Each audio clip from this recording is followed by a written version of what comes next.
Joining us from Indianapolis, Indiana, we have Merhawi Keflezighi, head of Merhawi Management. How are we doing? I'm doing well. How are you? Perfect, man. Thank you for taking the time to be with us. My question to you is this. Let's say you have a new client, fresh out of the university system, fresh out of the NCAA, looking to turn pro. You sign them, they're ready to turn pro. What advice do you give them about navigating the business of track and field as opposed to the sport of track and field? Yeah, that's a really good question. So early in my career as an agent, I worked with established athletes like my brother Merhawi Keflezighi, who had been a professional for several years, and then Leo Manzano. And those individuals had a support system around them, right? They had coaches, accountants, financial advisors, physical therapists. And so I kind of took all that for granted early in my career as an agent. But now that I'm recruiting athletes out of college, I'm realizing they don't necessarily have that infrastructure set up. And that infrastructure that's in college at the NCAA level is all of a sudden taken away from them. And they have to kind of recreate it. And so now we're intentional about creating and recreating the infrastructure that's going to help them support themselves in the next level. Let's say you have an athlete, we'll just use a round figure because it's easier to do the math. Well-paid athlete, their total income from appearance fees, prize money, shoe sponsor, other sponsor, $1 million a year. Nice round number. This is a well-paid athlete. So what percentage of that $1 million comes from the shoe deal? What percentage of that $1 million comes from other deals? What percentage comes from appearance fees? What percentage comes from racing? Yeah. So let's go with the sprints first, right? Okay. In the sprint, track events in general, right? Track and field events, there's not a lot of prize money in there, right? The Diamond League is the most competitive level of track and field on the track.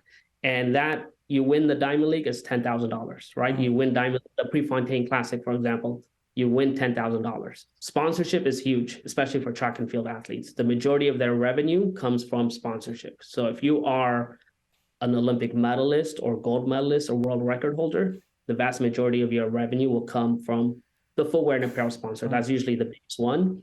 And then bonuses, right, that come from that same contract. And that means, for world records, Olympic medals, world championship medals, specific times, those types of bonuses that come in.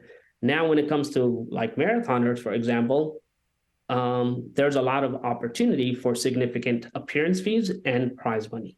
So, for example, if you win the Boston Marathon, this is publicly available information, it's $150,000 prize money. Obviously, only one man and one woman can win that each year, whereas on the track, you have 14 events or more. So, that $10,000 for every winner of each event, it adds up. It's one thing to win the race and win the money, but there's only one person that wins every race. How do you get race organizers and sponsors and other stakeholders on board in terms of establishing a salary floor and not just a prize money cap?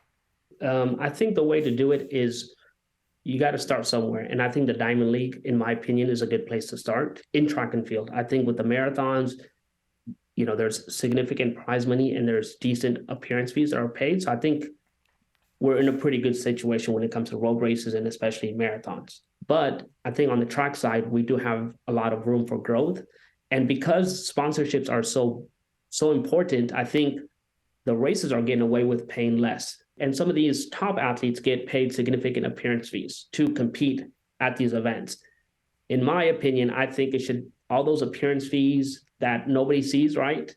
It's kind of under the table. It's legal for sure, but it's kind of like from the amateur history of track and field, right? Yep. So appearance fees are paid so people can be at the starting line. And that's all good. Some of these amazing athletes deserve that because they do move the needle. But how about if you just elevated the prize money for everybody and then let the best man or woman win?